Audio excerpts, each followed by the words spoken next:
अस्सलाम वालेकुम। Class 6 subject general science.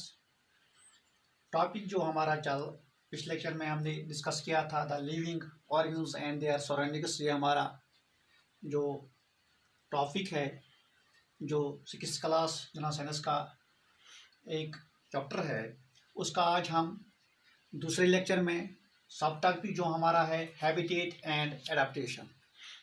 आज हम प्यारे बच्चों आज हम पढ़ेंगे हैबिटेट किसे कहते हैं और एडाप्टेशन किसे कहते हैं। पहले हम देखेंगे हैबिटेट किससे कहते हैं, यानी हैबिटेट क्या हो गया। हैबिटेट है the surroundings wire organisms plants and animals live is called habitat.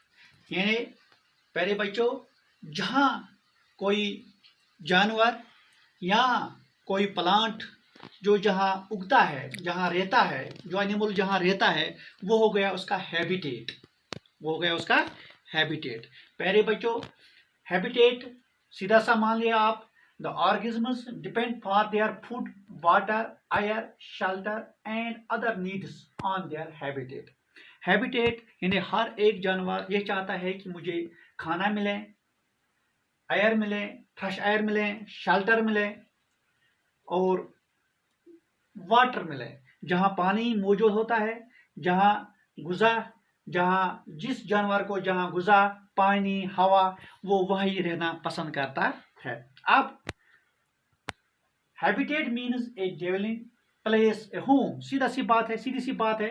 तो हैबिटेट हो गया जो जानवर जहाँ रहता है, यानी कि वो हो गया उसका घर। जैसे शेर जंगल में रहता है, फॉरेस्ट में रहता है, या जो वाइल्ड एनिमल्स है वो जहाँ फॉरेस्ट में रहते हैं, और जो डोमेस्टिक एनिमल्स वो हम घर में रखते हैं, अपने घर में रखते हैं, अपने घर के मतलब अपने साथ रखते हैं, वो उनको हम पालते हैं। तो इसी तरह वो हो गया फॉरेस्ट, हो गया लायन का घर। तो हम जो बाकी जो डोमेस्टिक एनिमल्स वो हम इनका जो हमारे साथ रहते हैं। इसी तरह several kinds of plants and animals may share the same habitat। इसका मतलब हो गया कि बहुत सारे जानवर या बहुत सारे प्लांट्स पौधे एक ही हैबिटेट में रह सकते है। यानी बहुत सारे किस्म के प्लांट्स, बहुत सारे किस्म के जानवर एक ही हैबिटेट में रहे। जैसे फॉरेस्ट में फॉक्स, लायन, बियर वो रहते हैं, तो हो गया उसका फॉरेस्ट हो गया उनका हैबिटेट। तो बहुत सारे जानवर, इसका मतलब हो गया वो एक ही हैबिटेट में रहते हैं। जैसे फिश का या जो फिश है उसका हैबिटेट हो गया वाटर, वो पानी में रहते हैं। तो हैबिटेट प्यारे बच्चों आपको समझ आया होगा। अब हम देखेंगे एडाप्टेशन किससे कहते हैं। एडाप्टेशन का मतलब हो गया ये दोनों चीजें जो है आपस में मिली हुई होती है। जैसे the presence of specific features और certain habits which enable a plant or an animal to live in its surroundings is called adaptation। देखो प्यारे बच्चों एडाप्टेशन का मतलब होगा, सीधी सी बात है कि आप ऐसे समझ लीजिए कि एडाप्टेशन का मतलब हो गया कि कोई भी जानवर जो है उसके जो बॉडी स्ट्रक्चर या स्पेसिफिक फीचर्स या कोई ऐसे हिसाब से ऐसी बॉडी स्ट्रक्चर ऐसी होती है, सर्टेन हैबिट्स या कुछ आदत के हिसाब से, जैसे वो किसी जगह रहते हैं। तो जैसे फिश जो होते हैं वो पानी में रहते हैं, उसके हम देखेंगे कि फिश में कौन कौन से फीचर्स है, बॉडी स्ट्रक्चर कैसी है। तो यहाँ कैमल जो है डिजर्ट में रहता है, कैमल का जो वो बहुत कम डिजर्ट में कम पानी होता है, वो कम पानी इस्तेमाल करता है। तो उसके हिसाब से उसका हो गया वो इसी हिसाब से अपने आप को एडाप्ट उसी इन्वायरमेंट में, एडाप्ट उसी हैबिटेट में करता है जिस हिसाब से वो उसको फूड, शेल्टर या एयर या वाटर उसको चाहिए, उस हिसाब से अपने आप को वो तैयार करता है। जैसे एडाप्टेशन में हम देखेंगे फिश के बारे में।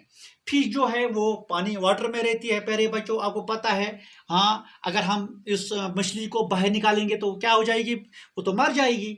लेकिन उसका जो हैबिटेट है वो पानी है, वो बाहर हमारे साथ नहीं रह सकती है, पानी के बाहर नहीं रह सकती है। लेकिन फिश के बारे में आप देखिए, उसके फीचर्स के देखिए, उसके मतलब बॉडी स्ट्रक्चर देखिए, तो उस हिसाब से हम देखेंगे कि वो अपने आप को एडप्ट, जो अपने आप को तैयार जो करते हैं पानी में रहने के लिए, तब वो पर रहती है पानी में। जब उसके कुछ फीचर्स है, जब उसके कुछ आधा मतलब उसकी बॉडी स्ट्रक्चर जो है, उसकी बॉडी की बनावट जो है, उस हिसाब से वो पानी में रहती है।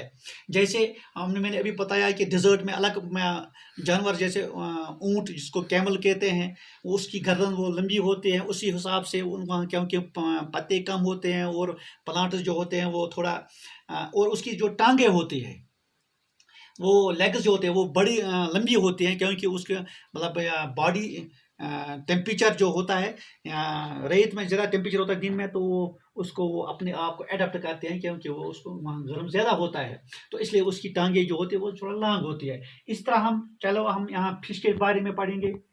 उसकी फिश में जो है यानी मछली है, आप देखिए, ये गौर से देखिए, इनको फिनस कहते हैं, और इसकी बॉडी देखो, बीच में मोटी और आगे भी और पीछे भी ये पतली होती है, यानी उसको कहते हैं स्ट्रीमलाइन शेप। बॉडी की जो मछली की जो फिश की जो बॉडी स्ट्रक्चर है वो स्ट्रीमलाइन शेप्ड है।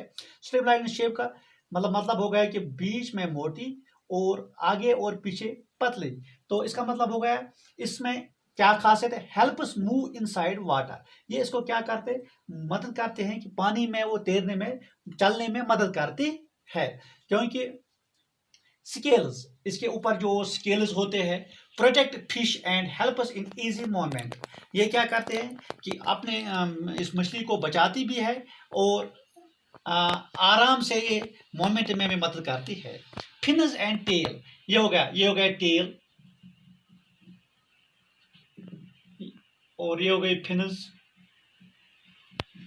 ये क्या करते हैं, टेल और फिन्स, इसमें helps to change direction and keep their body balance in water. देखो अब ये कैसे चलते हैं पानी में, किसके साथ मतलब किसके सहारे चलते हैं। ये फिन्स और टेल जो है, टेल इसका डायरेक्शन चेंज करते हैं। जैसे अगर इसका यहाँ से दाएं मुड़ना होगा, बाएं मुड़ना होगा, तो ये बड़े बच्चों, ये टेल इसका बहुत मदद करती है और फिन्स मदद करती है, यानी गिल्स। देखो अब ये पानी में रहती है, तो ये हवा कहाँ से पीती है, ऑक्सीजन कहाँ से हासिल करती है।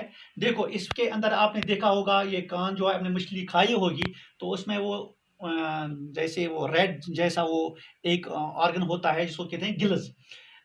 Helps to use oxygen dissolve in water, यानी जो पानी में ऑक्सीजन मौजूद होता है वही ये इस्तेमाल करता है। जैसे हम हवा पीते हैं, हम नाक से पीते हैं, ये गिल्स के जरिए लेती है। और इसका कलर आप देखना, ऊपर कोई मछली जो होती है ऊपर ब्लैक होती है, नीचे व्हाइट होती है।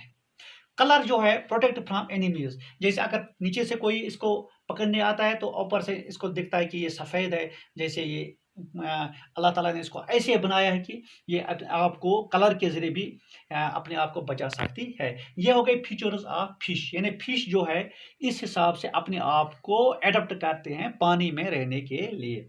इस तरह हमने देखा कि हैबिटेट किससे कहते हैं प्यारे बच्चों, और एडाप्टेशन किससे कहते हैं। तो आपको समझ आया होगा। तो आज के इस पिछले लेक्चर में हमने पढ़ा था living organism and there surroundings, इसके इर्द गिर्द जो क्या है, लेकिन आज ये लेसन जो है ये इंपॉर्टेंट है, हैबिटेट किसको कहते हैं, एडाप्टेशन किसको, आज आपको समझ आ गया। तो अगले लेक्चर में इंशाल्लाह दूसरा पार्ट इसका उठाएंगे। तब तक के लिए अस्सलाम वालेकुम।